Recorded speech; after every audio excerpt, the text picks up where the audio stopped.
me and the Lord, we got an understanding. We're on a mission from God.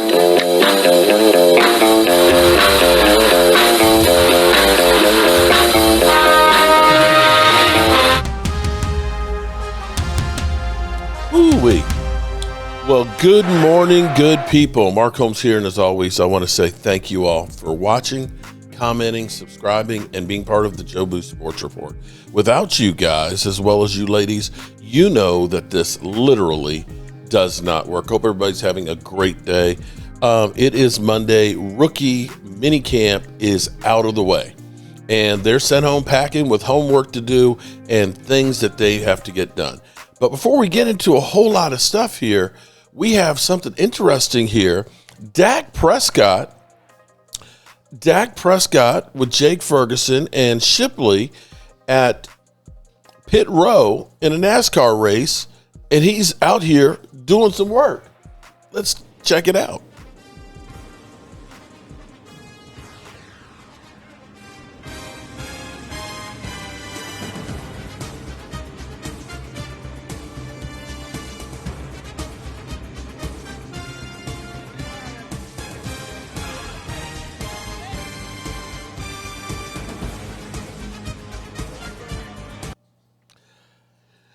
I tell you what, I like seeing that better than what we saw last year with him in a walking boot.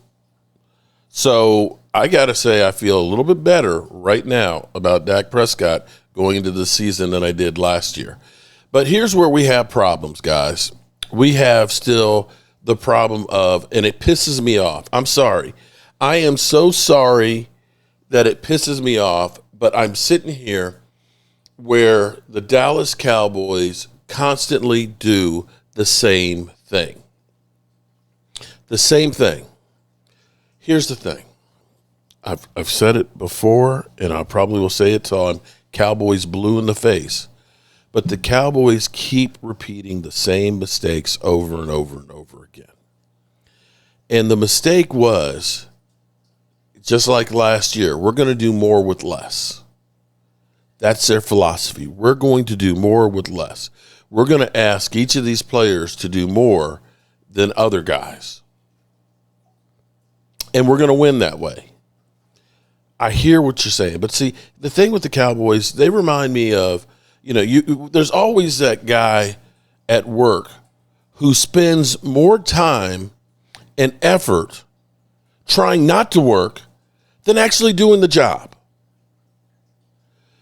They keep thinking cheap is always the way to go. And we're sitting here with the number 2 wide receiver. And the things that now let me say, I don't know what's going on at the Star. If we're just hearing rumors that people are putting out there because it's real easy to do to get clicks.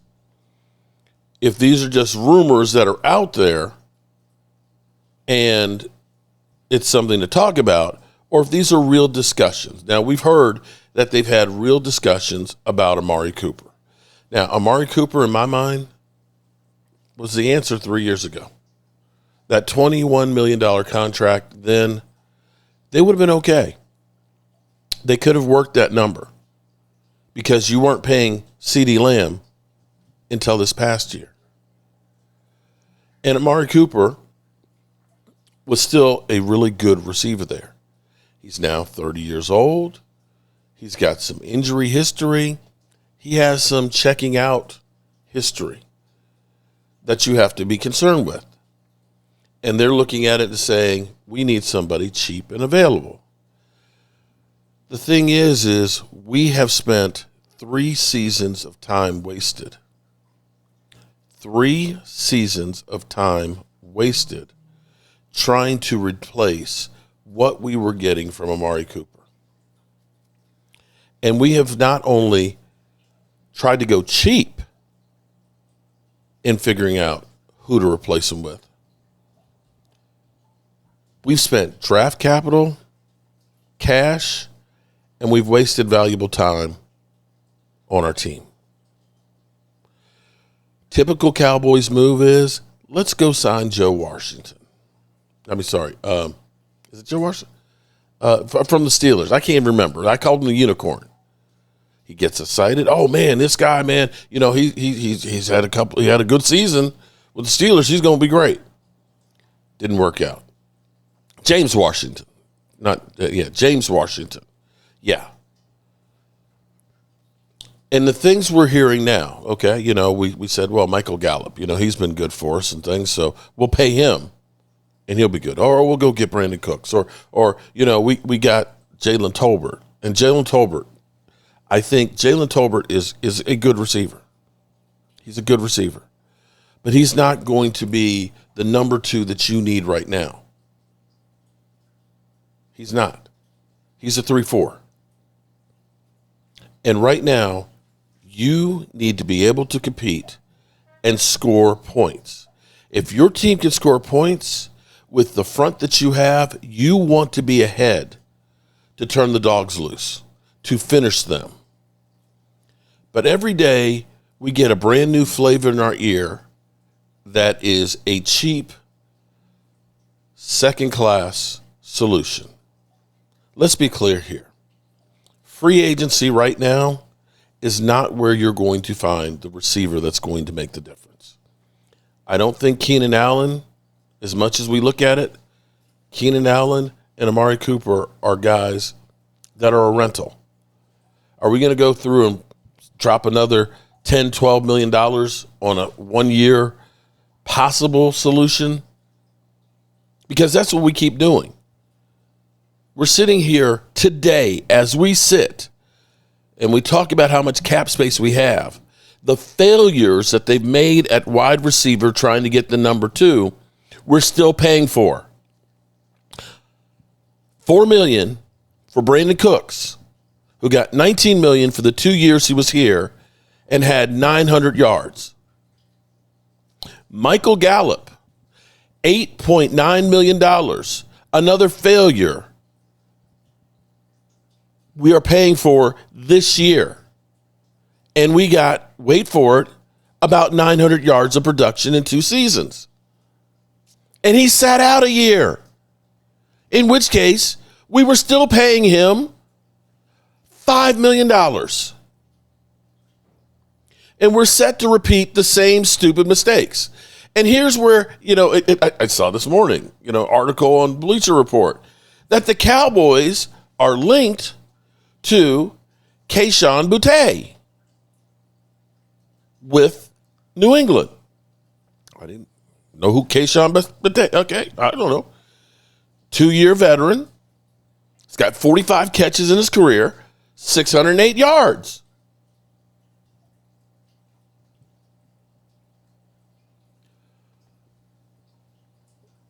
You might as well stick with the guys you got. You got more experience with Jalen Tolbert. You hyped up Ryan Fenoy. Ryan Fenoy. I can't wait for him to have his first catch. He's got Dez Bryant. Because we keep getting sold the hype on these guys that they're going to be the next great thing. And every year we keep waiting. Could you imagine if you had a legitimate number 2 2 years ago with Amari Cooper? With CeeDee Lamb, how good that offense would have been even better when Dak Prescott was runner-up MVP. Yeah.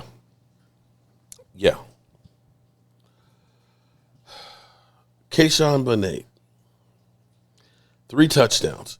And we look at this and we say, hey, that's our solution. We go back. We say, hey, Jonathan Mingo, 4th-round pick. He just hasn't lived up to expectations. He was the number 2 pick. He was high on our board. And then I saw Cowboys Fan Talk retweeted this. And this was kind of like, ow. Look here. You won't be around next year. My rap's too severe. Can get bad flavor in your ear. Here comes a brand new flavor in your ear. Now, I don't know if this is somebody's speculation or if this is actually a real legitimate conversation here. And I remember when we get judged or when Dak gets judged, people always say, what are you talking about? Dak Prescott, he's always had weapons. He had Cedric Wilson. Philly 500 literally said he had Cedric Wilson. Like Cedric Wilson is A.J. Brown or Devontae Smith. But here's Cedric Wilson. This is what my man, Cowboys Fan Talk, retweeted last night. Cedric Wilson, a reunion brewing in Dallas. Cowboys wide receiver room could improve from a simple reunion with a familiar face. Cedric Wilson, the team's 6th-round pick in 2018, is looking for a career rejuvenation. Oh, shit! Oh, shit! After emerging in Dallas and leaving in free agency, Wilson has failed to replicate his success. In 3 seasons outside the Cowboys uniform, he's combined for 643 yards and has had 600 after he had 603 in 21 with the Dallas Cowboys. Yeah. So here's the thing. When people try and tell you that Dak Prescott's got great receivers, he couldn't get it on the field with Miami. And with New Orleans, 211 yards. People, the only good season he had was with Dak Prescott. And we're looking and saying, hey, he can be our number 2 receiver. When he was the number 3, when we had Amari Cooper and CeeDee Lamb. What kind of craziness is this? Now, here's the thing that's crazy. Okay, what I want you to understand is when we had Cedric Wilson and we had Amari Cooper and we had a rookie CeeDee Lamb, yeah, Cedric was able to get 603 yards. Why? Because he couldn't cover all 3 of them. Because you had Amari Cooper, who was one of the best route runners at the time, and a stud in CeeDee Lamb. And they had to worry about those guys going to the house all the time. It wasn't that Cedric Wilson was a great receiver and a game changer. It was because he was on an offense that had studs around them, and you had a 1-2 punch in a running game with Tony Pollard and Zeke Elliott. Yet, we think without the running game and only CeeDee Lamb, we can do great things. Take a look, because what you're doing is you are wasting more time. Over and over and over again. Over and over and over again. This whole thing of, we got to go cheap. You need to get a young guy who's going to be here more than a 1-year rental of average play. No ifs, ands, or buts about it. You can look at it and say, well, damn, the Cowboys aren't giving up draft capital. We don't want to give up any draft capital. If you're getting a great player that makes you good, isn't that what you want to do with your draft picks? Because you sold us on the 4th-round pick was a good pick for Jonathan Mingo. You're saying that a 4th-round pick to bring in Jonathan Mingo was a good thing, but if you go out and get somebody like DJ Moore and have to use a 2nd or a 3rd, no. What? Because that's the kind of player you need right now. Not an aging veteran who's going to check out, that's injury prone, that'll probably be pissed off and gets back here. It's kind of like, when you have a relationship with somebody and you break up for, because he was cheating, and then you get back together. First, oh yeah, man, we love each other and all that. But in the back of your mind, you're thinking about that mother humper cheated on me. I remember those fights about that. I remember when that itch called here and I picked up the phone. I wonder if he's doing that shit again. And when we've done this, guys, we have done this before. And I can't say, maybe you guys can find another example where it's worked. But think back to when we brought back Jason Witten. Jason Witten goes to the Raiders, goes to the booth, and he comes back, and it's like, oh, no, I'm going to be here to be a teacher and everything else. And Jason Witten came back and never came off the field. Didn't work too good. Sean Lee, he came back. Took a pay cut. Just wasn't there. We keep making the same mistakes over and over and over again and expecting a different result. Now, don't get me wrong. The Cowboys have been doing the same thing for 29 years, expecting them to win. We're not going to spend money in free agency.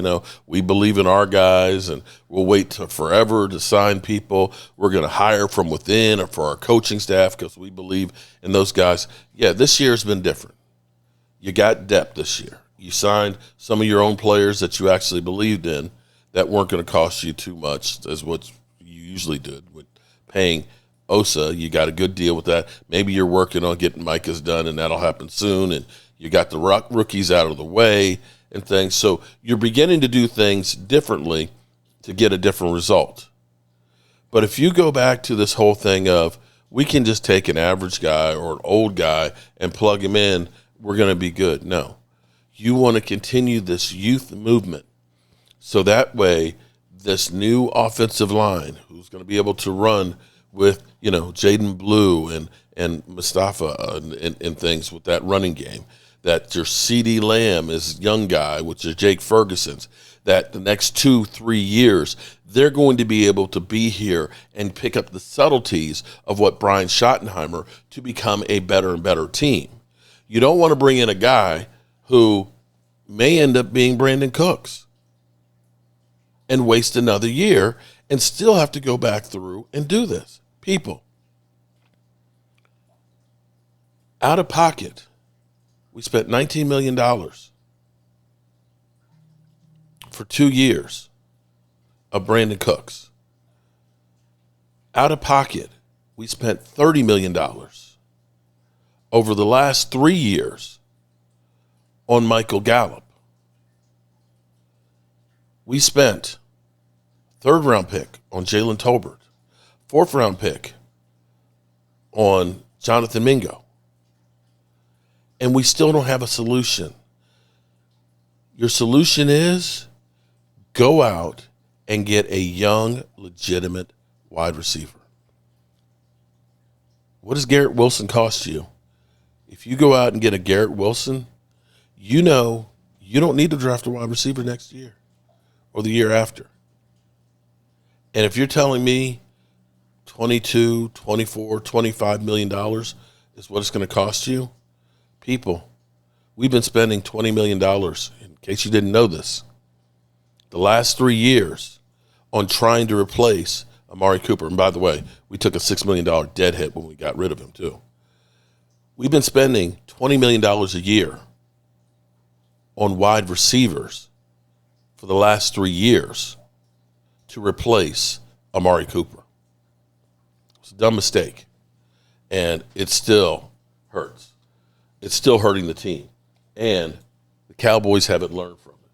So to finish this off, I got to tell you, I do like the attitudes that we're getting from guys, that we have rookies that are here to stake their claim to try and become really good Dallas Cowboy players.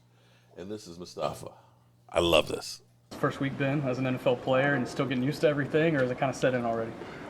Still getting used to it, honestly. I feel like until the season comes, I'm going to keep getting used to it, but it's been surreal, just taking it all in, trying to meet everyone, build relationships right now. The mentality you've taken into rookie minicamp, what are you trying to prove as far as a first impression? I'm just trying to prove. I'm trying to prove that I'm a hard worker. I'm gonna listen to instruction. I'm coachable, and just interact with others. Get close to others. That's how we create that bond between teammates and become a better team. How do you feel like what you add to the running back room kind of complements what else is all there with Jaden and everybody else as well? Yeah, I feel like I can complement them really well, especially Jaden. Us being in the same class and being a great speed guy, me being a power guy. I feel like we can feed off of each other, and also the other running backs in the room. I watched Devontae in college, at UNC, and Miles Sanders at Penn State, and just looking up to those guys, being able to ask them questions and gain knowledge, I feel like will help our room in the long run. CJ Spiller talked about how your physicality grew as your time at Clemson went. How would you describe just the way you approach being physical and kind of running downhill as a running back? For me, it's a mentality.